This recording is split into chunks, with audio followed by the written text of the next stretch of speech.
उपमुख्यमंत्री एकनाथ शिंदेंचा बालेकिल्ला असलेल्या ठाणे महापालिकेत कुणाचा महापौर बसणार हा प्रश्न होता।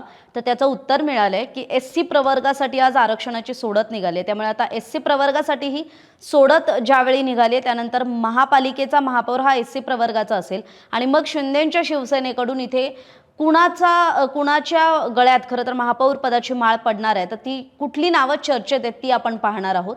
एक म्हणजे प्रभाग क्रमांक 3 मधून पद्मा भगत, प्रभाग क्रमांक 6 मधून वनिता घोगरे, प्रभाग क्रमांक 7 मधून विमल भोईर, प्रभाग क्रमांक 9 मधून गणेश कांबळे, प्रभाग क्रमांक 16 मधून दर्शना जानकर, प्रभाग क्रमांक 24 मधून निवडून आलेल्या आरती गायकवाड, प्रभाग क्रमांक 28 मधून निवडून आलेले दीपक जाधव या सगळ्यांची नावं खरं तर महापौर पदासाठी चर्चेत आहेत। आणि हे सगळे जे नगरसेवक आहेत हे अनुसूचित जाती या प्रवर्गासाठी जे खरं तर महापौर पदाचं आरक्षण जाहीर झालंय त्या नियमात लागू होतात आणि मग त्यानुसार आता यांच्यापैकी कुणाच्या गळ्यात महापौर पदाची माळ पडते हे आपल्याला पाहावं लागेल। आपली मतं कमेंट बॉक्समध्ये कमेंट करून जरूर कळवा। धन्यवाद।